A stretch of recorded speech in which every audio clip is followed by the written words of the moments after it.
তিন নেতা এ কে ফজলুল হক, খাজা নাজিমুদ্দিন ও হোসেন শহীদ সোহরাওয়ার্দীর মাজার এবং শহীদ ওসমান হাদির কবর জিয়ারাতের মাধ্যমে শুরু হচ্ছে জাতীয় নাগরিক পার্টি এনসিপির নির্বাচনী প্রচারণা। আজ বুধবার এনসিপির নির্বাচনী মিডিয়া উপকমিটির প্রধান মাহবুব আলম এ তথ্য জানিয়েছেন। মাহবুব আলম বলেন, জাতীয় নাগরিক পার্টি বা এনসিপির নির্বাচনী প্রচারণা আগামীকাল বৃহস্পতিবার আনুষ্ঠানিকভাবে শুরু হচ্ছে।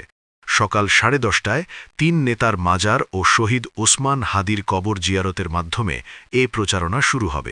সব সাইজ হয়ে যাবে, ঢাকায় কোনো সিট দেব না বলে হুঙ্কার দিয়েছেন ঢাকা 17 আসনের সংসদ সদস্য পদপ্রার্থী ও বাংলাদেশ ফার্টিলিটি হাসপাতালের চেয়ারম্যান ডাক্তার এস.এম. খালিদুজ্জামান। সম্প্রতি তাকে একটি ভিডিওতে এসব কথা বলতে শোনা গেছে। নিজ নির্বাচনী এলাকায় কর্মীদের সঙ্গে সাক্ষাতের সময় তিনি এসব কথা বলেন। ভিডিওতে খালিদুজ্জামান বলেছেন, সারা বাংলাদেশে সব জামায়াতার শিবির, ঢাকায় কোনো সিট দেব না, ইনশাআল্লাহ। কোনো ভয় পাবে না, সব একেবারে সাইজ হয়ে যাবে। এই সংসদ সদস্য পদপ্রার্থী আরও বলেন, এবার ইলেকশন হবে ঈদের মতো। কে কি বলছে এটা নিয়ে ভয় পাওয়ার কিছু নাই, সব একেবারে সাইজ হয়ে যাবে। এই সংসদ সদস্য পদপ্রার্থী আরও বলেন, শিবির ছাত্র সংসদ নির্বাচনে সব গণহারে জিততেছে, সাকসুতেও জিতে যাবে। সারা বাংলাদেশে সব জামায়াতার শিবির, ঢাকায় কোনো সিট দেব না, ইনশাআল্লাহ। আসন্ন জাতীয় নির্বাচনে সব দলের জন্য সমান সুযোগ বা লেভেল প্লেয়িং ফিল্ড নেই বলে অভিযোগ করেছে বাংলাদেশ খেলাফত মজলিস। দলটির মতে মাঠ পর্যায়ে প্রশাসনের অসহযোগিতা এবং কিছু প্রার্থীর আচরণবিধি লঙ্ঘনের ঘটনায় নির্বাচনের সুষ্ঠু পরিবেশ প্রশ্নবিদ্ধ হচ্ছে।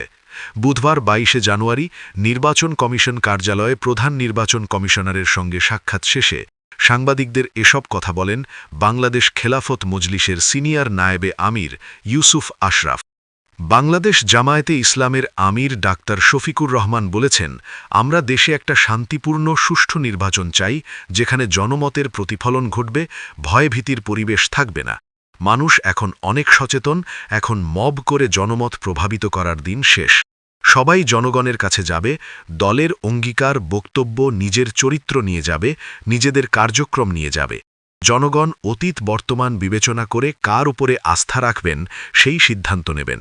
বুধবার 21শে জানুয়ারি দুপুরে রাজধানীর কল্যাণপুরে ইবনে সিনা মেডিকেল কলেজ হাসপাতালে চিকিৎসাধীন মিরপুরে আহত নেতাকর্মীদের শারীরিক অবস্থার খোঁজখবর নেওয়া শেষে সাংবাদিকদের এসব কথা বলেন জামায়াত আমির।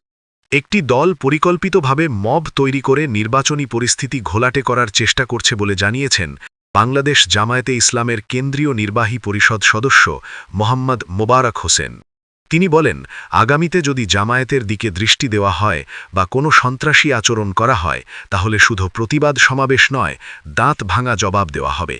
জামায়াত নেতাকর্মীদের ওপর সন্ত্রাসী হামলার প্রতিবাদে বুধবার 21শে জানুয়ারি সকালে মিরপুরে এক বিক্ষোভ মিছিল অনুষ্ঠিত হয়।